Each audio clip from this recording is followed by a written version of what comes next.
هيطلع مش عاطفي، لان هو ما بيفكرش وما بيحسش. فبيحصل ايه؟ نعم؟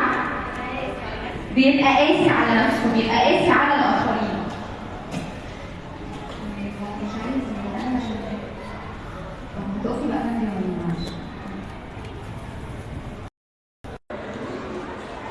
عشان PDF مش عايزه اعمل PDF برزنتيشن. دي اول حاجه خالص فوق. ايوه اللي بعدها بقى، السلايد اللي بعده. انزلي بقى تاني، بس اللي هي دي اساسيات التقديم. طيب ايه عيوب يا جماعه العطف بس؟ عيوب العطف بس، برافو عليكي. شوفوا قلتوا ايه؟ عيوب الحزم بس شخصيه ضعيفه، عيوب العطف بس شخصيه ضعيفه. يبقى ده لوحده بيضعف الشخصيه وده لوحده بيضعف الشخصيه. ايه تاني يا جماعه عيوب العطف بس؟ لما اكون واحده عطوفه وحنينه وبس. برافو عليكي. مفيش مسؤوليه، ده مش مسؤول، ما عندوش مسؤوليه تجاه اي حاجه بيعملها. الاعتماد على الاخرين هايله. ما هو انا ما بعملش حاجه بنفسي، انا دايما بعمل ايه؟ بعتمد على الاخر. انا دايما كل حاجه بعملها انا عايز الاخر هو اللي يعملها لي. ماما بتعمل كل حاجه شكرا ليكي. ايه كمان؟ ايه عيوب العطف بس؟ دلع فعلا، انه ما فيش حاجه هو هيعملها، هو عايز ايه؟ عايز الاخرين يعملوا له كل حاجه. طيب ايه رايكم بقى لو دمجنا ما بين العطف والحزم كده؟ برافو عليك. هيحصل ايه؟ هنجمع المميزات مع بعض، لكن العيوب ايه؟ هتروح، هتتلاشى. صح كده؟ فهمنا كده؟ وهي دي التربيه الايجابيه يا جماعه. التربيه الايجابيه جايه من التدريب اللي احنا عملناه مع بعض. دي اللي عملناها دي ورشه. الورشه دي هدفها ايه؟ هدفها ان احنا درسنا انتوا اللي قلتوا مش انا اللي قلت، انتوا اللي قلتوا في عيوب للعطف بس وفي عيوب للحزم بس، في مميزات للحزم وفي مميزات للعطف. فانا لما الم الاتنين على بعض واشتغل بيهم الاتنين سوا، فبقيت بعمل ايه؟ بجمع المميزات والعيوب يحصل لها ايه؟ خلاص هتختفي. هو ده اساس التربيه الايجابيه. اساس التربيه الايجابيه الصح مش الحديثه، التربيه الايجابيه الصح حزم وعطف مع بعض.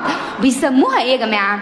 بيسموها رجلين التربيه الايجابيه، بيسموها شهيق وزفير التربيه الايجابيه. ينفع اسالك او اسالك هو الاهم الشهيق ولا الزفير؟ في حاجه اسمها كده؟ ما انا يعني لو في حاجه فلتت انا هموت يعني، صح كده؟ صح؟ فانا مهم الاثنين، فانا مهم عندي الشهيق ومهم عندي ايه؟ الزفير. مهم الاثنين. يبقى التربيه الايجابيه مهم الاثنين. يبقى اذا الغوا من القاموس بتاعكم بابا يشد وماما ترخي، او تعالى انت خليك حنين عليهم اصل انا قفش عليهم طول اليوم. هو ده تربيه؟ ده صح؟ انتوا كده جمعتوا ما بين الحب والحزم؟ لا، انتوا كده خليتوا حد ماسك حزم، قسم الحزم ده، وده قسم العطف. لا ده مش صح. لازم احنا الاتنين نكون متفقين، احنا الاتنين فاهمين بنعمل ايه، احنا الاتنين عندنا قواعد.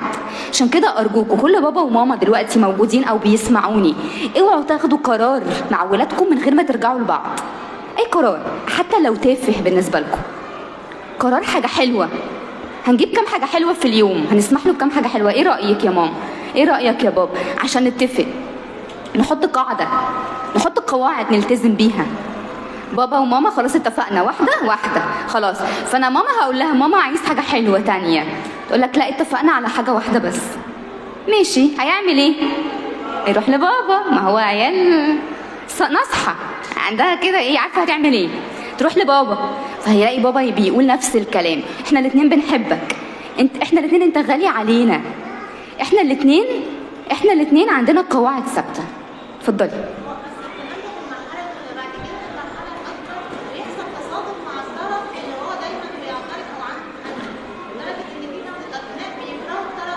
بالظبط. عشان كده بنقول لازم ايه؟ نتفق. انت عارفه لو احنا متفقين من الاول مش هيحصل التصادم ده. ليه؟ ما عنديش حد شرير وعندي حد طيب. احنا يا جماعه بنعمل كده، بنخلي في حد بياخد الطرف الشرير وحد الطرف الطيب، وساعات بتتبادلوا الادوار. ما هو ده مش صح.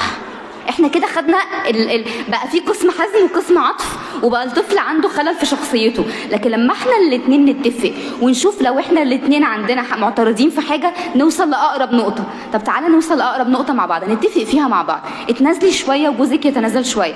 لو الراي متفاوت خلاص خليه راي جوزك، بس المهم يكون راي واحد صدقيني، لانه الاصح ان الطفل يلاقي الاتنين جسد واحد. زي ما احنا اترشمنا هنا، وزي ما احنا في سر الزيجه بقينا جسد واحد، ده اصح حاجه نفسيا للطفل. دي كانت اول خطوه نفهمها عن فكره التربيه الايجابيه. كان اول نشاط نعمله النهارده فكره انه تعالوا نتخيل لو بيت فيه حزم بس، تعالوا نتخيل لو في بيت فيه عطف بس. البيت اللي فيه عطف بس بالمناسبه هو ده التربيه الحديثه، هو ده اللي بيتكلموا عليه، وده مش تربيه ايجابيه خالص، مش علاقه بالتربيه الايجابيه. لكن التربيه الصح الايجابيه اللي هي مش حديثه، اللي هي متوارثه من زمان. هتلاقي تيتا وجدو الناس الحلوه بتاعت زمان كانوا بيعملوا حاجات من اللي هنقولها النهارده يعني، بس هي رجعت داخل علوم. حتى علم النفس نفسه، حد اسمه ألفريد إدلر، ده عالم نفس قديم، كان حاطط مبادئ قديمه في علم النفس، هم اعادوا احيائها مره اخرى. ويا جماعه من اهم المبادئ اللي خدوها من علم النفس في التربيه الايجابيه بتقول ايه؟ بتقول كلنا متساويين في الاحترام ونختلف في المسؤوليات. كلنا من حقنا نحترم بعض، مسؤوليتك غير مسؤوليتي.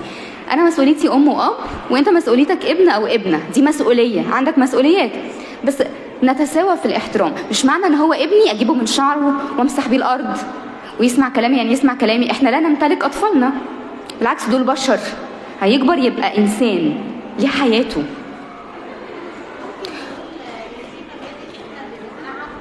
برافو.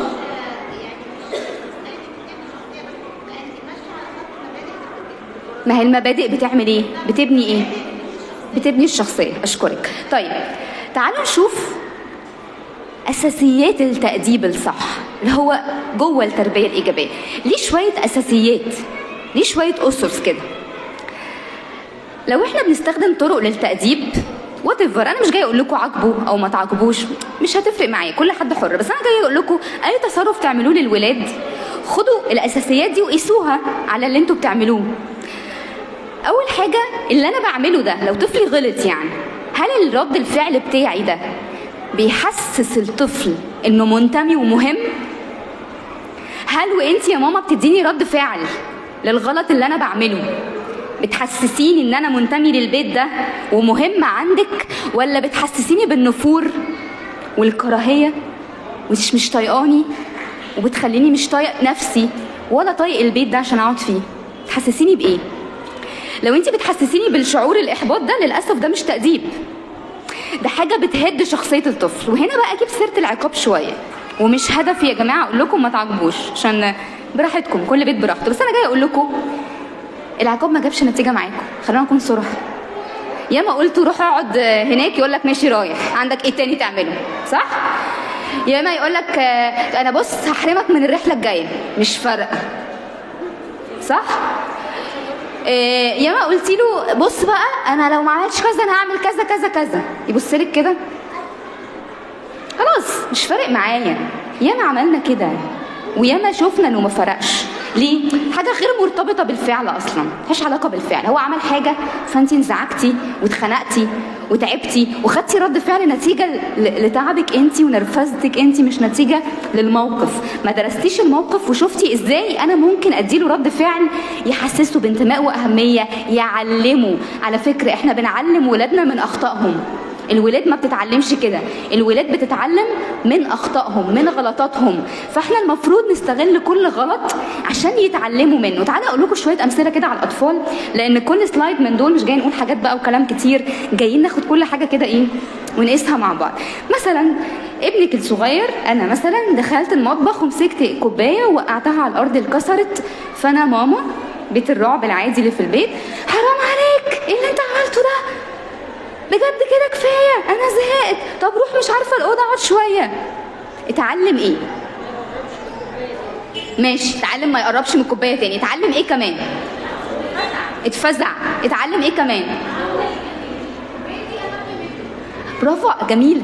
اتعلم، بصوا بتقول ايه؟ اتعلم ان الكوبايه اهم مني. جميل قوي. اتعلم ايه كمان يا شباب؟ اتعلم ايه؟ العصبيه. برافو عليكي. خدتوا بالكم انا بعمل ايه؟ مش انا نفس الشخص ده اللي هيجي كمان شويه يقول لك انا قلت لك كم مره توطي صوتك. ايه في ايه؟ يعني انت اصلا مش بتعملي كده، صح كده؟ صح؟ قلت لك انا مش عارفه ابني متعصب ليه، بجد مش عارفه. ماما اهدي بس انت شويه ولو راقبتي نفسك شويه هنعرف كلنا هو متعصب ليه، هنفهم يعني، صح كده؟ اشكركم على اللي انتوا قلتوه ده. يا ردود افعالنا بتيجي لان احنا تعبانين، احنا مضغوطين، مش هدفنا نربي، احنا فاكرين بنعملها حل لنفسنا، بندي حل، ادينا بنربي، هو ده الصح. انا لازم ازعق في وشه وخلاص، وانت اصلا تعملي كده لانك مضغوطه. عشان كده عندنا اسس للتأديب. من ضمن اسس التأديب الصح انك التأديب اللي انت بتعمله تحسسه انه منتمي ومهم. يعني مثلا زي التعبير الجميل اللي قالته ان الكوبايه اهم مني. انت كده حسستيني فعلا انا لا منتمي للبيت ده ولا انا مهم. انا مش بحبكم، ده اللي بيجي في باله. انا متضايق منهم، انا عايزه اسيب البيت ده كلها افكار بتيجي. انا عايزه انتقم، ده جواه. انا اول ما ابقى قادر انا هاخد حقي. كل ده بيدور في ذهنه، هو لا في باله بقى الكوبايه، عيشي بقى كوبايتك دي اللي انت عماله تفكري فيها، هي مش في باله اصلا. هو في باله انه خد رد فعل صعب، فرد الفعل الصعب ده حبيبي ضايقه جدا، فقعد يفكر في رد الفعل، مش بيفكر في الفعل اللي عمله. لكن تعالوا نفس الطفل ده لو قلت له طيب حصل خير، اهم حاجه ان انت كويس، بس تعالى هنتعلم مع بعض نلم الازاز. ويقدر اي طفل على فكره، حتى علم المونتيسوري بيقول كده، نساعده يلم الازاز وننزل نلبس جوانتي او حاجه تحمي ايدينا ونشوف ازاي بلم، وهتعب وهاخد افورت وقلقان اصلا ممكن اتعور، وخد مجهود وتعب معايا بمساعدتي انه لمينا الازاز. وبعد ما لمينا الازاز وشلناه وهدينا وشربنا ليمون كده من خضه وقعدنا، هو انت كنت عايز ايه؟ كنت عايز ايه من الكوبايه دي؟ ممكن يقول لك حبيبي انا كنت نفسي اشرب ليمون من الثلاجه فانا كنت عايزه اصب لي. يعني هو عنده هدف على فكره، مفيش فعل بيعمله من غير هدف. ممكن يقول لك انا كنت عايز اغسلها لك، عايز اساعدك. مره امي كانت بتشتكي لي، يعني تقول لي كل ما اخش على ابني التويلت الاقيه ماسك المعجون مفرغه ملحوسه، انا زهقت منه. قلت لها طب ممكن تساليه يعني داخل يمسك المعجون ليه؟ حبيبي هو عايز يغسل سنانه بس مش عارف يغسل سنانه ازاي، فكل ما بيجي يفتح يدوس كده بالراحه هو طبعا بيشد على المعجون فيروح واقع، فكل الحوض يتبهدل، فعايز ينقذ الموقف فيجي يمسح الحوض فالحوض كله يتلحوس. ماما تخش في المشهد ده يحصل مشهد الرعب الفظيع، وتيجي بقى السيناريو بيتكرر. بس لو كنا فهمنا ووعينا وتعلمنا نمسح صح ويلا. تخيلوا لو الطفل اتعلم يصلح غلطه بياخد موقف ايه من حياته؟ قولوا كده. لو انا اتعلمت ان انا اشيل الازاز امسح مكاني ايه؟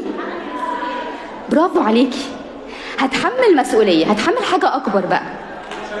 برافو عليك، هشارك. وحاجه كمان اكبر على مستوانا احنا، ان انا بشر، انا بغلط عادي. في حد فيكم يا جماعه ما بيغلطش؟ يجي هنا اخش انا، مش مشكله، انا بغلط اهو، بس واقفه عادي بغلط، بس انا اتعلمت حاجه لما اغلط هصحح غلطي. فانا بدي للطفل ايه؟ هذا المفهوم، احنا بشر بنغلط، بنتعلم نصحح غلطنا ونشوف وندرس ازاي ما نكررهوش. فاهمين الفكره؟ فاهمين؟ ثانيه انا وقفت حد بس هنا الاول. انتي اتفضلي.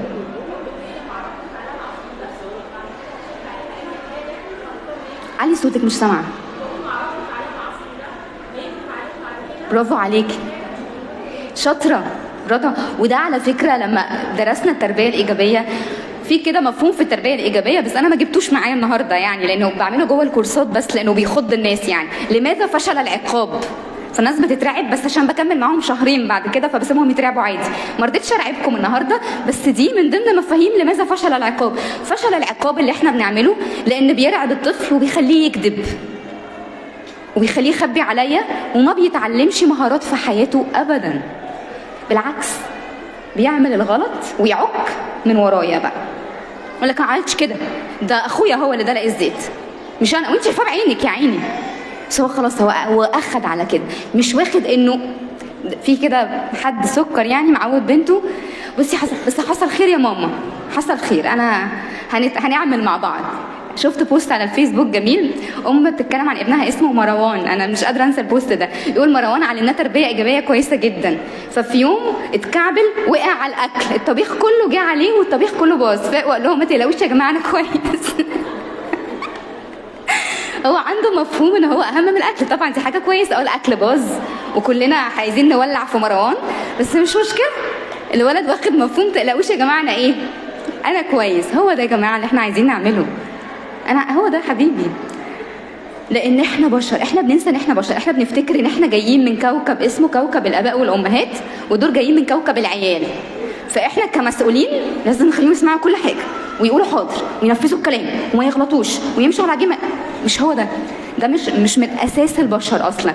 ايه النقطه الثانيه؟ كل ده بنتكلم على الانتماء والاهميه. وعلى فكره مفتاح اي مشكله الطفل بيعملها، اي مشكله، كذب، عناد، سرقه، عايز يبين نفسه اكتر، عايز يضايقك. ساعات الاطفال من كتر ما بتتخنق مننا، انا منكم، انا ام برضو، يعني انا مش جايه من كوكب الناس اللي بتعرف تربي كويس، انا بغلط برضو عادي وبشتغل على نفسي. العيال من كتر ما بتتخنق مننا بتبقى عايزه تخنقنا، وعايزه تخليكي مخنوقه من كتر، وده بيبقى بسببنا. وحتى ساعتها بنقول لما احنا بنهدى وبنتواصل معاه احسن بيتصرف احسن. علشان كده مفتاح اي مشكله الطفل بيعملها الانتماء والاهميه. حسسيني يا ماما ان انا منتمي، حسسيني ان انا مهم، هتفكي كل هتفكي كل المشاكل، كل المشاكل اللي بتحصل عند الطفل. انا منتمي وانا مهم. حاجه تانية مهمه اللي احنا اتكلمنا عنها، العطف والحزم، الاتنين مع بعض. هقول لكم مثال شهير، امثله يعني من امثله العطف والحزم. يا جماعه انا بحبك بس الاجابه لا، انت غالي عليا بس ده مش هينفع يحصل. مش بزعق وانا مش بتضايق من الاطفال فما عنديش مشكله. انا بحبك بس الاجابه لا، انت غالي عليا بس احنا متفقين، بصوا متفقين قبل كده، مش بفاجئه ان ده مش هينفع يحصل. هيعيط وهيرمي نفسه في الارض ويفتح سي دي العياط ده، ممكن يقعد ساعة ونص، ساعتين، أنا عارفة ده كويس. بس مع ده أنا بحبك وجنبك وبساندك، مش بسيبه يتفلق. طب أنا هسيبك تتفلق كده؟ بنعمل كده ولما تخلص اندهني. لما أعمل كده بوصل له إيه عن نفسه؟ عايزة حد يقول لي أنت مش مهم. إيه كمان؟ مش مهم. إيه كمان غير مش مهم؟ مش غالي عندي، الله عليكي. إيه كمان؟ مش فارق معايا. تعالوا كده نقيس ده على نفسي. تخيلي انا وجوزي شافني بعيط عشان موقف، كنا هنسافر وما سافرناش وبعيط، قال لي بصي هسيبك تتفلقي ولما تخلصي تعالي. انا هرميض. طب ما هو بنعمل مع العيال كده. اشوف انا محتاجه ايه في الموقف ده، بس هو بيعمل كده حسب سنه، يعني هو بيعمل، بنسميها تصرفات معينه لانه طفل، يعني مقبوله منه انه يرمي نفسه على الارض، دي طريقته. مش مسؤوليتي يا جماعه اخليه يوقف عياط. بطل عياط كفايه. اوعي تفتكري ان دي مسؤوليتك. دايما في التربيه الايجابيه بيقولوا لنا كده، احنا مش مسؤوليتنا نحمي الولاد من احباطات الحياه، لكن مسؤوليتنا نعلمهم كيف يتعاملوا، ازاي يتعاملوا، كيف يتكيفوا، يعني كيفيه التكيف مع احباطات الحياه. لاننا كده كده هنحبط، كده كده هنقع في مشاكل، كده كده هيحصل لنا احباطات مختلفه، لكن اللي قدر يتكيف ويتعلم يتعامل ازاي هو ده اللي بيعدي. فانا ممكن تعيط وممكن ترمي نفسك على الارض، بس انا عندي عطف وحزم. العطف بيخليني جنبك وبساندك، عايزني اطبطب عليك هطبطب عليك. في اطفال ما بتحبش تطبطب، تعمل كده مش عايز، انا هبعد عنك لاني بحب الاحترام، لان انا ما بحبش حد يوجعني كده، دي بتوجع، بس انا جنبك ومش هسيبك برضو، بس هبعد عنك شويه. طب نفذي اللي احنا بنقوله. انا اسفه مش هينفع. صدقوني لو قعد يعيط 3 ساعات، ودي حصلت معايا بصفه شخصيه، يعني حتى عايزه اقول لكم التربيه الايجابيه اللي بتكلم عنها دي انا كنت لحد مثلا سنه ورا، مع اني بدرسها بقالي فتره، كنتش عايزه اقولها لحد ما عدي كده طفره كبيره مع بنتي انا كأم، يعني عشان ما اقولش حاجه من فراغ، وعشان انا جايه لكم من تجارب فعليه بقول لكم ال3 ساعات اللي هيعيطهم وانت عندك عطف وحزم في نفس الوقت، عطوف وجنبه وبتسنده وبتنفذ كلامك بهدوء وحب ومسانده، 3 ساعات هيقلوا يبقوا ساعتين، هيقلوا يبقوا ساعه، هيبقوا نص ساعه، بعد كده هيبقوا ربع ساعه، هيبقوا شويه زمزقه، بس هو عارف خلاص ان الكلام ده راجل خلاص قد كلمته، هي قد كلمته، دول 2 متفقين، مش هحاول اضغط عليهم اكتر من كده، خلاص اصل ما فيش فايده. مع الوقت بيقل، خصوصا لما سنه يكبر ويفهم ان البيت ده مليان قواعد ثابته وحزم وحب في نفس الوقت. في نفس الوقت انا مش بسيبك تتفلق، مش بتجاهلك خالص لانك بشر انسان عايزني افضل جنبك وبحبك، بس مش هسيبك، وفي نفس الوقت مش هنفذ ايه الكلام. اتفضلي. بص ليه بيوصل لدي؟ لان في حاجات قديمه، في هيستوري، في تاريخ. ايه التاريخ بتاع انه الطفل اللي بقى يوصل لمرحله يا ماما عايز مش عارفه ايه ويعيط كل طلب بيطلبه؟ ليه بيوصل لده؟ علشان قبلها في شويه حاجات. ايه شويه حاجات؟ في ضغط، في زعيق، في ضرب، في ممكن مفيش دول بس في لقات كتير. انا دايما بقول لا على الفاضي والمليان. دايما بيقولوا لنا في التربيه يا جماعه قصاد كل لا بتقولها في 3 اهات. قلت كام النهارده؟ احنا بنقول لا للعيال من كتر ما احنا اتخنقنا، لا وخلاص، هي لا، مع ان في حاجات من حقه عادي، سيبيه من حقه يقعد برضه على الارض، مفيش مشكله. قصاد كل لا بنقولها في 3 اهات. فالطفل اللي بيلاقي لا لا لا لا لا فهيحاول يضغط عليكي عشان توافقي. ففي توابع كتير بتوصل ده للطفل. عارفه لما انفذ شويه الادوات اللي هقولها النهارده، مع اني احط في بالي اني احترمه دايما، مع احط في بالي اني بحترم مشاعره، ما احط في بالي ان لا قصادها اهات شويه. فكري في القرار بتاعك قبل ما تاخديه، بلاش تاخدوا قرار على طول. هتلاقوا في حاجات ممكن تعدوها، ممكن توافقوا عليها عادي، مش قاعده هتتكسر. فهمتي الفكره؟ اتفضلي.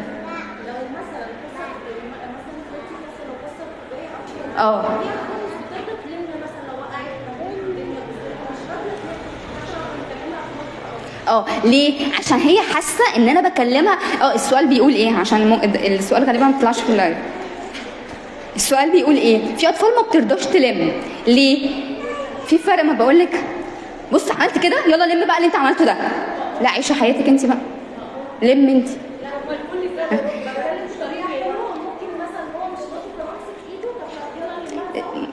لا هتعمل يلا بصي في حيل كتير. طيب يلا نشوف مين هيلم الاول، يلا تعالى نلم مع بعض، يلا انا هساعدك. طب بصي هي الحاجه هتفضل واقعه كده وممكن نتعور. انا مره عملت مع بنتي كده، للاسف الحاجه هتفضل كده وانا ممكن اتعور، ممكن اتبهدل. يا ماما لميها شكلها وحش. للاسف مش هينفع، هي مسؤوليتك، بس انا هساعدك، احنا الاثنين هنساعد بعض، وهسيبها قدامنا بقى كلنا وبالاتفاق مع بابا. ما هو عشان كده بقولك في بابا موجود. وتثبت الحاجه اللي هي كسرتها لحد ما احنا عملنا ايه؟ قمنا خلاص لما باليد حيل. يعني فاهمه الفكره؟ في حيل تقدري تعمليها، عندك قرار، عندك عطف، عندك حزم في نفس الوقت. وحيل يعني ايه حيل؟ يعني مثلا بلاش يا جماعه نديله هو امر، انت قلتي ما بتعمليش كده، لا بالعكس يلا هنلم سوا، يلا انا هساعدك، مع انها مسؤوليتك بس انا هساعدك. الغلط بتاعنا لازم نصلحه، ما عنديش مشكله من اللي انت عملته، بس يلا نصلح الغلط عشان نشوف عملناه ازاي، عملنا ليه، وهكذا. حيل مختلفه، في حاجه هتلقط. ليه بقول لك كده؟ لان ما فيش 1 زائد 1 بيساوي 2. كل طفل هتلاقي ليه مدخل، زي ما احنا كده لينا ايه، كل واحد ليه مفتاح. فانت كأم هتشوفي لحد ما تشوفي مفتاحه ايه اللي هتطبقي بيه ده. عشان كده ده ما فيهوش 1 زائد 1 بيساوي 2، في شويه قواعد. خلوني اكملها وهاخد اسئلتكم بعدها. بعد العطف والحزم حاجه مهمه بتقول الحاجه اللي انا بعملها دي يا جماعه فعاله على المدى الطويل. يعني ايه فعاله على المدى الطويل؟ هقول لكم امثله بقى. دلوقتي ابني طول على التلفزيون، طول، عماله اقول له اقفل، قفلش، اقفل، ما قفلش. طيب فيش رحله الجمعه الجايه، اتخنقت انا بقى، جبت اخري، خلاص ماشي. هل الغاء الرحله دي هتفرق معاه كمان 2 سنين؟ هتفرق معاه كمان 3 سنين مثلا؟ طيب لو انا اخدت قرار مثلا من بعض الحيل وكل واحد عارف المفتاح، في ناس بتظبط التلفزيون وبيقفل خلاص بعد 3 ساعات او بعد ساعتين بيقفل. في ناس بتقفل فعلا الريموت وتشيله وتستحمل الزن والعياط والضغط وكل الكلام ده. بس علينا كلنا ما بنتفرجش عيله كامله ما بتتفرجش. في ناس تانية بتحاول تشوف ايه المرتبط بعديها. يعني مثلا لو في مثلا مشوار هنروحه، للاسف الوقت طول فجي على المشوار فمش هنقدر ننزل، مش عشان انت عملت كده فانا بعمل معاك كده، لا، دي حتى اسمها العواقب المنطقيه هكلمكم عنها. في حيل. هل ده هيفرق معاه اللي انا قلته دلوقتي ولا هيفرق معاه الرحله اللي انا لغيتها كمان اسبوع؟ بالعكس، ده الرحله دي هتسبب له ايه؟ خنقه منك وزهق واحساس بالظلم، وعملوا فيا كده ليه؟ ده حق من حقوقي، الناس دي ظالمه، ويروح لاصحابه دي ماما دي ظالمه وبابا ده ظالم، ده بيلغي لي الرحله. هو ناسي، هو بينسى اصلا يا جماعه حصل ايه؟ يعني هو بينسى اصلا انت عملتي كده ليه. لكن لما يكون الموضوع مرتبط بالفعل نفسه ويكون فعال على المدى الطويل، ده بيفرق معاه. كمان يعني ايه فعال على المدى الطويل؟ يعني بيديله مهارات، رد فعلي بيديله مهاره. وهنا هقف وهعمل معاكم نشاط، يعني زي النشاط اللي عملناه من شويه. تعالوا نتخيل ابننا او بنتنا اللي عنده سنتين، سنه، عنده الشهور. ابننا الجميل ده بعد سنين طويله ربنا يدينا العمر بقى شخص كبير مستقل، عنده بيته بقى، اتجوز مثلا، عنده بيت وجاي يزورنا في البيت. نفسك شخصيته تبقى عامله ازاي؟ ايه الحاجات اللي بيتصف بيها؟ يعني عنده صفات ايه نفسك تكون موجوده فيه؟ يعني حد هيقول لي نفسي يكون عنده حكمه، عنده تواصل حلو مع الناس. ايه كمان؟ مين يكمل؟ حد يرفع؟ لا، ارفعوا ايديكم بقى عشان اشوف. لا، ما تتكلموش من غير ما ترفعوا ايديكم. اشكرك. مسؤول ومتحمل المسؤوليه. قولوا. ارفعوا. التزام بمواعيده. بصي كل واحد بيقول حاجه اللي فارقه معاه. متواضع. اشكرك. ناجح في حياته. مش سامعه. حد يرفع ايده عشان اشوف. اشكرك. في عطف وتواصل وحنيه ما بيني وما بينه. مين؟ حب. في حب ما بيننا. ايه يا جماعه الصفات؟ ده الهدف بتاعكم. اشكرك. منظم ومرتب في حياته. ايه كمان؟ نعم؟ مش سامعه. فاكهه. كيسين فاكهه يعني كريم. اشكرك. ايوه، يعني كريم مع الناس. ايوه صفه. ايه كمان؟ ايه كمان؟ محبوب. حلو. مهتم، بيهتم بالناس. مش مثالي، مفيش حد فينا مثالي، انا مش مثاليه. يعني بيسعى انه يبقى شخص كويس. برافو عليك. بيسعى انه يشتغل على نفسه، بيعترف باخطائه. جميل. سعيد. برافو عليك. عايزاه يبقى سعيد، مبسوط بحياته.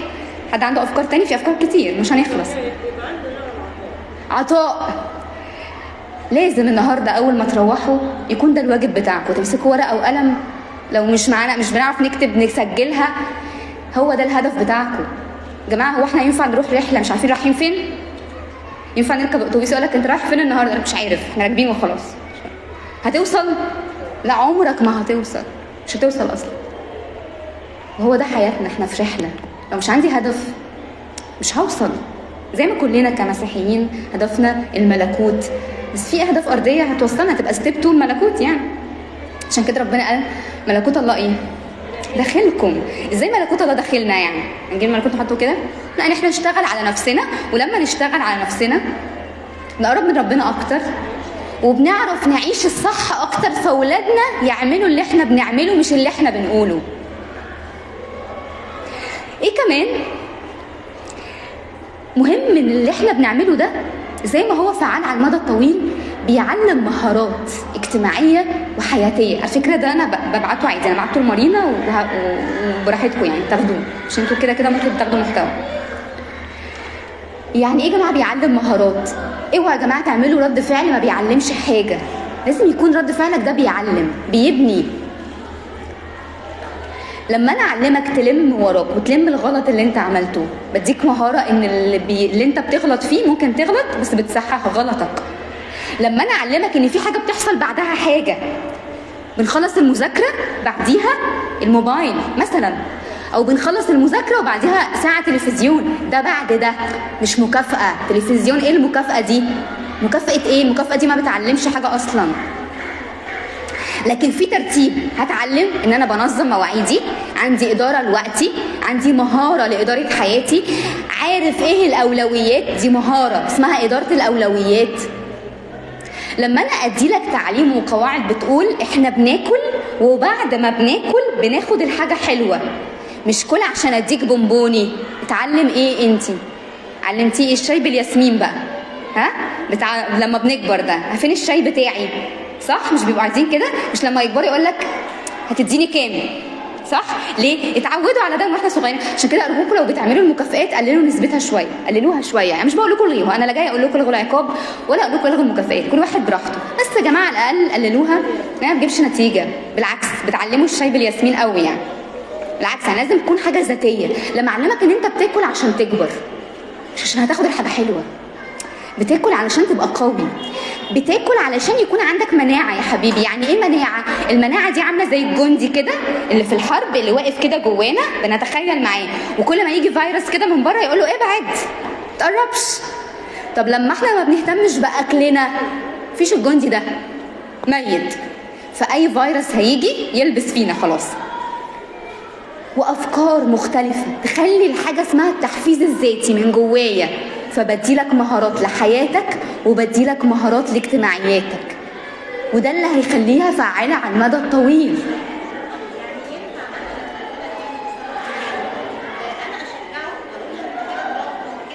خلي سؤالك ده جميل سؤالك، بس افتكريه كويس، هاخد اسئله في وقت وهسمعك تاني السؤال ده.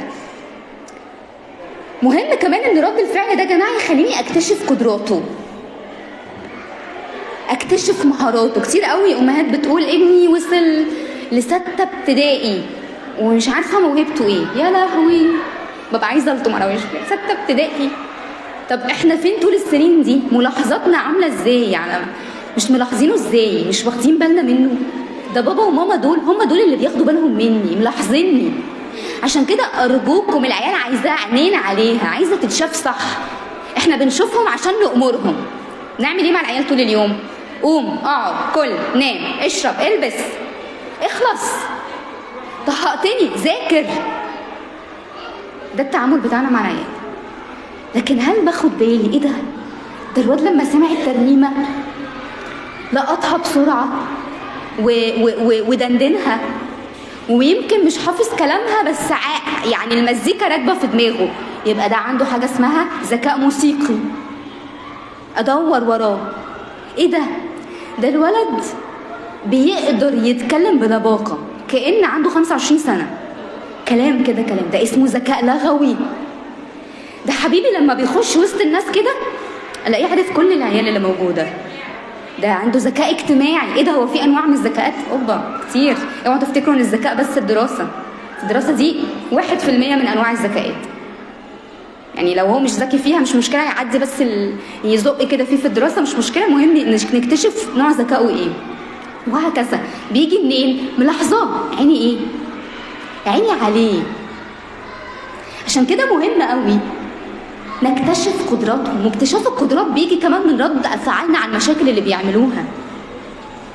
كتير قوي من ضمن الادوات اللي في التربيه الايجابيه الجميله يعني حاجه اسمها فوكس اون سولوشنز، او التركيز على الحلول. يعني ايه التركيز على الحلول؟ يعني بعد ما بنغلط ونخلص وصلحنا الغلط لو بيتصلح دلوقتي وبنهدى، وهجيب لكم سيره الهدوء ده النهارده، دي مهمه جدا افهمكم يعني ايه نهدى. قولوا تفتكر ايه الحلول اللي ممكن نعملها عشان نصحح الغلط ده؟ نحل الموضوع ازاي؟ هتتفاجئوا، انا بقول لكم هتتفاجئوا من تفكير الولاد. ممكن تلاقوا في الاول في حاجات تحسوها عبيطه، بس ادوهم فرصه واهتموا بكل كلمه بيقولوها. ولما بقول اهتموا يعني تمسكوا ورقه وقلم وتكتبوا حل هم بيقولوه. يعني ده حل رقم 1 بتقول مش عارفه كذا، وده حل رقم 2، احنا لسه هنتناقش في الحلول، وحل رقم 2 بيقول كذا، وحل رقم 3 بيقول كذا، وسيبه بقى اديله فرصه ويبص كده. انت بتكتب اللي انا بقوله؟ انا اللي عندي 6 سنين ولا 7 سنين كلامي ده بيتكتب؟ لا، ده انا هركز بقى، هركز كتير قوي. لما بعمل ورش للاطفال وبيروحوا لبابا وماما، فبيقولوا ايه اكتر حاجه فرحتك؟ انا معوده الاباء والامهات لما بيسالوا ولادهم ما بنقولهمش عملت ايه النهارده، يقول لك ما عملناش حاجه، لكن نقول لهم اسالوا سؤال تاني، النهارده امتى فرحت؟ ايه اللي خلاك مبسوط؟ طب ايه اللي خلاك متضايق؟ طب ايه اللي خلاك متوتر؟ ده ذكاء وجداني مهم جدا نعمله. وهيتكلم ليه؟ لان في قاعده في التدريب اخدتها وبتتقاس كمان على الاطفال مش بتفتكر احنا قلنا ايه، والبشر عامه محدش فينا بيفتكر الكلام، لكن بيفتكر هو حس بايه. بيفتكر مش بفتكر انا حسيت بايه النهارده. مثلا هنقول كلام كتير ممكن تنسوه، بس الحتت اللي انا قلتها لمست مشاعركم، اشعرتك مثلا، حسيتي بتأنيب ضمير في لحظه، حسيتي ان انت متحمسه في لحظه. الاحاسيس دي اللي هتثبت الكلام عندكم. فانا بفتكر انا حسيت بايه، فهرجع بقى معاكم. فالاطفال دايما تقول انه ميس ريموندا كتبت اللي احنا قلنا، انا كلامي اتكتب، كل حاجه بقولها قالتها كتبتها على السبوره، ما فوتتش حاجه. ايه اللي فرحه؟ انا مهم، انا منتمي. ولما بكتب كل حاجه هما بيقولوها، انا كأم بقى مع ولادي كأني مهتمه بكل اقتراح، بس قعدوا يفكر اكتر، فبكتشف الابداع والافكار واتناقش وافهم، وهتشوفوا اكتشافات. ليه بقول كده؟ لانه الولاد اتطورت بشكل كبير. اوعوا تقيسوا الولاد بنفسنا، احنا حاجه والجيل ده حاجه تانية خالص. 8 سنين و9 سنين دخلت مراهقه دلوقتي، خلاص مراهقه نفسيه داخله، خلاص بنخش كده نحط رجلينا على المراهقه، وده خلاص عادي، ده امر واقع يعني. طيب اتفقنا، هل التربيه الايجابيه تربيه حديثه؟ اتفقنا لا. ليه؟ حلو قوي، ده اتظبط كده مريم، جدع. خلاص ما تتعبيش نفسك، بصي اهو جدع، دايما انت بتصلحي الحاجات. هل التربيه الايجابيه هي التربيه الحديثه؟ لا، لان التربيه الايجابيه اساسها ممنوع الدلع، اساسها الحزم والعطف. والتربيه الحديثه بتقول لك لا، سيب الحبل على غارب، ما تربيش العيال، اعمل كل حاجه هم عايزينها، مفيش قواعد مفيش ضوابط. فبالتالي هي مش تربيه ايجابيه يا جماعه. عشان كده اي بوست تشوفوه على الفيسبوك ينقد في التربيه الايجابيه، او الام مثلا تصور ابنها وهو مبهدل الدنيا وعك في حاجه، يقول لك ادي اخره التربيه الايجابيه. هي فاهمه التربيه الايجابيه غلط، بس سوء مفهوم يعني، بقلبنا اكتر. طيب ده عارفينه؟ حد عارف ايه ده؟ عارفين ايه الشكل؟ مين عارف؟ اللي عارف يرفع ايده بس يشاركني، انا هاخد اسئلتكم ما تقلقوش. ممكن حد ثانيه واحده، قولي حضرتك. جبل ايه؟ لا مش هو مش اسم بس هو جبل ايه؟ جبل تلج، صح كده؟ تقصد جبل افرست يعني جبل تلج. جبل التلج، بما ان حضرتك قلت، ايه اكتر حاجه بتميزه؟ ايه الحته الاكبر فيه؟ اللي فوق ولا اللي تحت؟ اللي تحت. اشكرك. اللي تحت اكتر بكتير من الايه؟ من اللي فوق. جبل التلج ده، جبل التلج اللي قدامنا ده، هو ده اللي بيحصل في سلوكيات ابنائنا يا جماعه. كل سلوك الطفل بيعمله هو حته جبل التلج اللي فوق الصغيره اللي احنا شايفينها، لكن في عمق كبير متدمر من تحت. هو ده اللي احنا عايزين ندور عليه نفهمه. مثلا الطفل اللي بيقعد عايز يتشاف في الخدمه، لو فينا خدام، مين خدام هنا؟ في نسبه كبيره. الطفل اللي بنشوفه جوه الفصل ده عايز يتكلم كتير، يعني يقول لك احنا كلنا رز وملوخيه النهارده، احنا بنتكلم عن حاجه تانية، يعني ممكن يكون بيتكلم عن معجزه اشباع الجموع، فهو افتكر يعني الرز والملوخيه، بس هو عايز يتكلم. حبيبي اي حاجه بنقولها يقول اي حاجه، عايز يتكلم، ده عايز يتشاف. دي الحته اللي فوق. في حته اعمق بتقول شوفوني يا جماعه، انا موجود، انا موجود، ممكن حد يشوفني، ممكن حد يهتم بيا، ممكن حد يتكلم معايا، ممكن حد يديني مسؤوليه، ممكن حد يبص لي، ممكن حد يسمعني كويس. كل ده موجود تحت، بس اللي باين ان انا متشاف، انا عايزه اتشاف. ونحكم عليه، يقول لك دخنيه، كل ما بيجي بيتكلم كتير، ده بنزهقنا. لكن العمق ايه؟ كتير. الطفل اللي عنده عنف، طبعا موضوع العنف ده كبير، وساعات بنوصل لعلاج نفسي واخصائي تعديل سلوك، بس في عمق للعنف ده. انا متدمر، انا عايزه اعمل زي ما اتعمل فيا في البيت، انا دمروني وعايزه ادمر الاخرين، انا عايزه اخد حقي من اللي حصل لي في البيت، هاخد حقي منه وبره على الناس، هخليهم يحسوا باللي انا حسيت بيه. الطفل اللي دايما عايز يتزعم الامر، لا مش هنطلع بريك، لا مش هناخد الدرس، ده اللي بيتقال من فوق. ايه اللي من جوه تفتكر؟ بيتقال له لا على طول. اشكرك، لقطت كده. ها ايه كمان؟ في خوف جواه، خوف قلقان، فعايز يداري الخوف ده في التسلط. ايه كمان؟ في ضعيف، برافو تصدقي، في ضعف، لانه الشخص المتسلط ده جواه ضعف داخلي. برافو عليك. ايه كمان؟ هايله. ما بيعرفش يقول لا في البيت، فعايزه اطلعه على الناس اللي حواليا. اشكرك، مكبوته على طول. كل ده من تحت كتير. حتى السرقه يا جماعه، يعني لما بنكتشف حادثه سرقه في الصغر، خلونا بس نحط في اعتبارنا انه الاطفال الصغيره اقل من 6 سنين ما تفهمش يعني ايه بتاعك وبتاعي، اقل من 3 كمان. بتاعك وبتاعي دي مفهوم في البيت، يعني ممكن انت اديتيني لعبه العب بيها شويه، انا ممكن افتكر ان دي بتاعتي اروح بيها البيت، فاحنا نحكم عليه انه سارق. هو ما بيسرق، هو مش فاهم ان في بتاعك وبتاعتي. كان المفروض يتقال له وهو عنده 3 سنين وهو بيقول دي بتاعتي ودي بتاعتي، هقول له لا لازم تتعلم العطاء، لازم كل حاجه تشاركها مع الاخرين. لا، في لقطه قبلها بقى، في لقطه اقول له لا دي بتاعتك فعلا، برافو، دي حاجتك، دي حاجتك، برافو عليك، دي بتاعتك ودي حاجاتي، ده جسمك وده جسمي، دي لعبتك ودي لعبته. وبعدين اعلمه العطاء، دي خطوه ثانيه.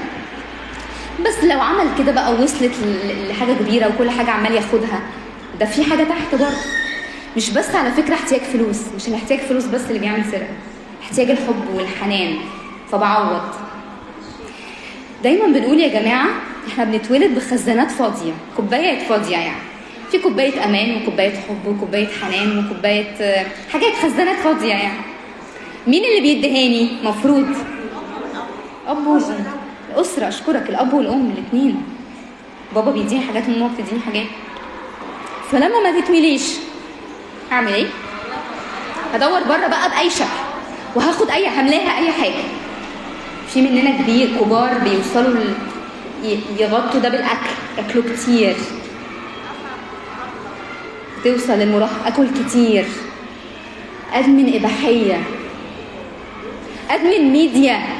ما انا بسدد حاجات جوايا عميقه قديمه باي حاجه. طيب قبل ما ناخد الاداه دي ممكن اخد اسئله، بس انا مش عايزه الوقت اللي ممكن يهرب مني. انا عايزه اعرف البريك الساعه كام، او انا قدامي قد ايه البريك؟ 7:30. طب انا دلوقتي الساعه كام؟ 7:15. طب كويس. انا في ال10 دقايق دول هاخد بس سؤالين وهقول بس دي، لان دي لازم تخلص قبل البريك.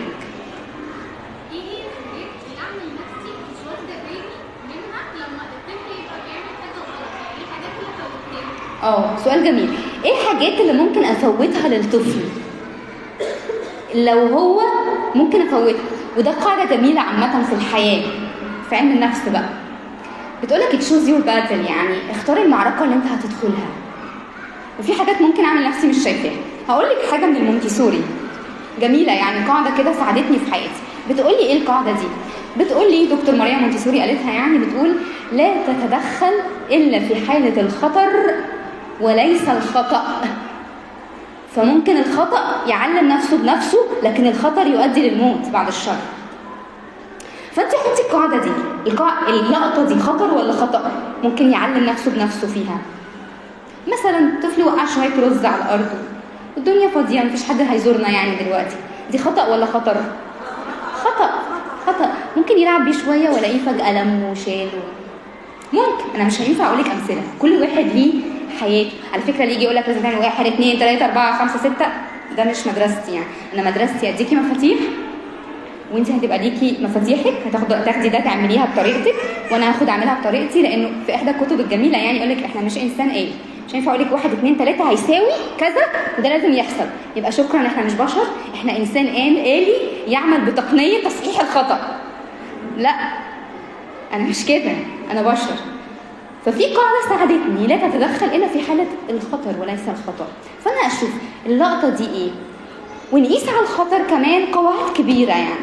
يعني مثلا احنا متفقين مثلا انه مش بنجيب غير لعبه واحده في الشهر، ودي هتلاقوا بيوت كتير بقى بتعاني، انا عايز دي وعايز دي وعايز دي وعايز دي، مش عارفين نعمل ايه، مش عارفين. لا، انا دي لو كسرتها خطر. ليه خطر؟ عشان لو جاب كتير مش هيشبع، وعشان لو ما جبتلوش خالص احرمه. لازم يكون في قاعده. واوعى يا جماعه تكون القاعده اللبانه بتاعت اصل انا معيش فلوس. هيشوفك بتجيب اللبن والزبادي والبيض يقول لك يا كداب، ايه ده بيضحك عليا. اوعى تعمل كده. في قاعده في البيت، قاعده مهما كانت ظروفنا، في قاعده بتقول كذا، كل واحد وقاعدته بس تنفذ. فاعمل ايه؟ لا انا هنا مش هينفع اعدي. اقول له احنا اتفقنا بنجيب لعبه واحده في الشهر، لا انا هكتبها وتقولي مثلا شبطت في باز يطير، هودي، الشمسيه، العروسه الفلانيه، بكتب عندي. واجي الشهر الجديد انا اللي هفكر احنا ده ميعاد اللعبه ومش مكافاه، ده حقه. انا بجيبها له عشان دي حقه يلعب، جيبها لك، ده ميعادها كل شهر، ان شاء الله عمل ايه دي ميعادها. اقول له ده ميعاد اللعبه وانت كنت قايل 1 2 3 4 لحد 10. هو هيختار حاجه 11 عن تجربه عادي، بس انا عملت ايه؟ عملت اللي عليا. وهيفهم انك عندك قواعد ثابته وعندك حب وحزم وبتثبتي عليه وكمان بتفكريني، لا ده انا هبقى واثق فيكي، انا واثق فيكي. بعد كده لما تقولي لي بعدين يبقى انت قد كلامك. العيال ما بتثقش فينا، بنقول لها بعدين وبننساهم. برافو عليكي، بنقول له بعدين وما بناخدش بالنا ان احنا قلنا بعدين. ارجوكي خلوكوا قد كلامكم. العيال لما تصدق صح، اذكياء جدا. سؤال كبير وجميل، برافو عليكي. فانا مش هينفع اخد سؤال تاني، بس فهمتيني؟ انت هتعرفي تظبطي بقى دي. يعني هي تقيله شويه ومحتاجه حكمه طبعا يا جماعه. التربيه مش بعيده، يعني ربنا بقى، احنا بنعمل اللي في ايدينا وربنا اللي بيكمل. بنعمل اللي في ايدينا، نقول له رب انت ادينا نعمه، يا رب انت ادينا القوه. بس خلي موضوع التربيه موضوع صلاه، وانتوا بتصلوا كده يا رب يعني اديني قوه، يا رب اديني حكمه، خليني يا رب اعرف يعني اعمل حاجه اللي تتعمل. لو انت يا رب موجود هتعمل ايه في الحته دي، في اللقطه دي، انت كأب يعني. وهجيب لكم سيره التربيه الالهيه دي كانت بعدين. معلش هخلص، خصص وقت للتدريب. هي كام دلوقتي عشان بحب التزم بالميعاد؟ كام دلوقتي الساعه؟ حلوه قوي. بصوا بقى، دي اداه من ادوات التربيه الايجابيه. طبعا ادوات التربيه الايجابيه للوالدين، هو في التربيه الايجابيه متقسمه، في تربيه ايجابيه للوالدين، في تربيه ايجابيه مخصصه قوي اللي هم اللي لسه صغننين خالص، يعني اعمار سنه، وفي تربيه ايجابيه للوالدين عامه اللي هي بنقولها تربيه ايجابيه للوالدين عامه، دي اللي احنا بنقولها دلوقتي عامه لاي حاجه، هي ادوات بستخدمها. وفي للمدرسين عشان احنا يكون عندنا الوعي ده يعني. طيب الاداه اللي انا بقولها دي تنفع لاي عمر، وعدد الادوات 52. فاحنا النهارده مش هينفع نقول 52، لكن النهارده هنحط ايدينا على حاجات واساسيات زي ما اتكلمنا هتفتح لكم دماغكم. انتوا هتعرفوا تفكروا بعد كده، وكانها هي المفتاح لاساليب كتير تستخدموها في حياتكم زي ما خدنا من شويه. عشان كده كانت كل الكلام اللي انا قلته ده كان مهم جدا. اداه بتقول يا جماعه تيك تايم فور تريننج، او خصص وقت للتدريب. بنعمل ايه؟ ابني ما بيعرفش يغسل ايده، خلصت. ولكن غسيل الايدين ده بيحتاج اني افتح الباب بتاع التويلت، وممكن اقفله ورايا وافتح الميه الساقعه مش السخنه، او الاثنين مع بعض لو الدنيا برد، بس ابقى لاقط ان انا مش هتسلخ لو فتحت السخنه بس. بعدين اجيب الصابونه ارغي ايديا، وفي طريقه معينه برغي بيها ايديا، وبعدين بسيبها واشطف ايدي، صح؟ وبعد ما بشطف بقفل وانشف ايدي واطلع من التويلت. بصوا كام خطوه. انت بالنسبه لك غسل الايدين ليه؟ لانك مش بتفكري. هي لقطه، هي كده. ها؟ علموا ايه؟ يعني خدي وقتك بقى، ماشي خدي وقتك، بس انا بتكلم في ايه؟ يعني القضيه في ايه يا جماعه؟ في الخطوات. اني احكم على الطفل على فكره او على كبير بيعرف يعمل حاجه او ما بيعرفهاش، ده مش صح. المهارات مش يا ابيض واسود، ده حكم خاطئ على المهارات. المهارات فيها منطقه رماديه كده، انت بتعرف لحد فين. انا ابني بيعرف لحد كذا، يعجبها الموضوع قوي فبتتناقش مع ماما، سكر خالص. بنتك امرة مبسوطه، انا مبسوطه، تكملي براحتك. هي يعني ماما بتركز انا ابني عارف لحد سنك على درجه كام، لحد خطوه كام. بحب قوي ماما مثلا اللي في الحضانه بتودي ابنها الحضانه تقول للناني ايه؟ بصي هو بيعرف يدخل ويعمل تويلت، بس في خطوه معينه ما بيعرفش يعملها، عايز حد يفتح له الشطافه ويقفلها، بس لو حضرتك اطلعي وهو بيكمل، بيعرف ينشف نفسه، بيعرف يلبس البنطلون وهكذا. ماما عارفه الخطوه اللي فيها محتاج مساعده،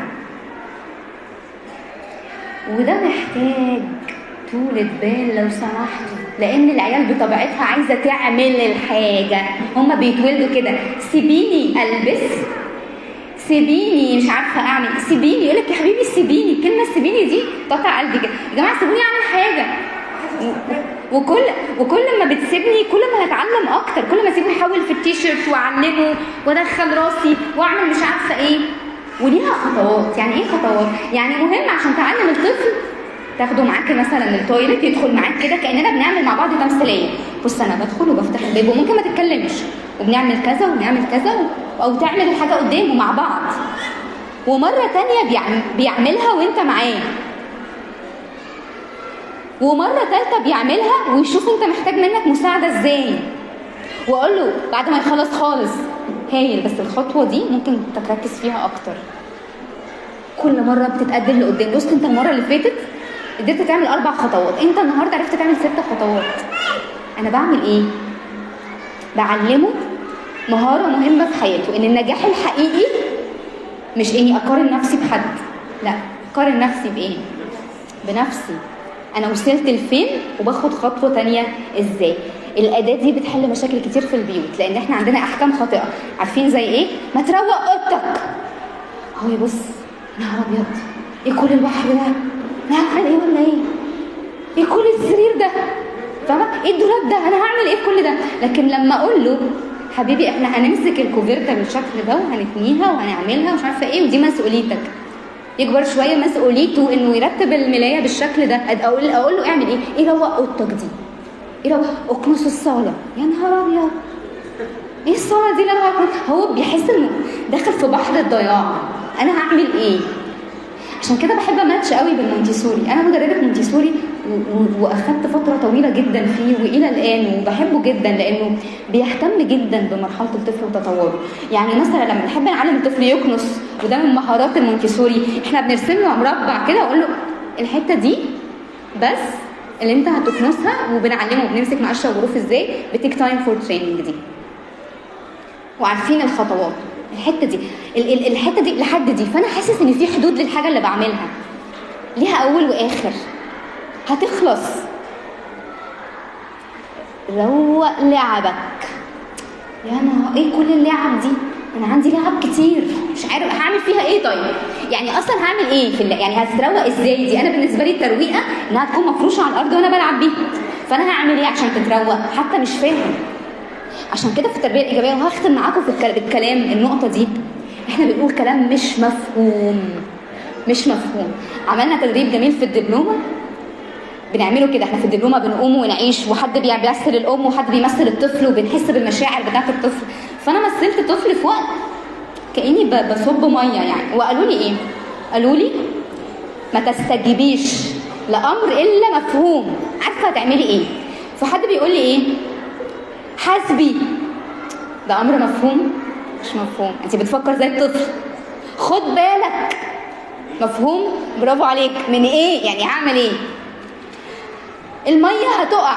طب ما تقع، ما هي كده كده بتقع. فاهمين الفكره ازاي؟ لحد ما حد قال لي، مسك ايدي كده من اللي هم بتمثل مسك ايدي كده وقال لي بنصب بالراحه لحد الخط ده.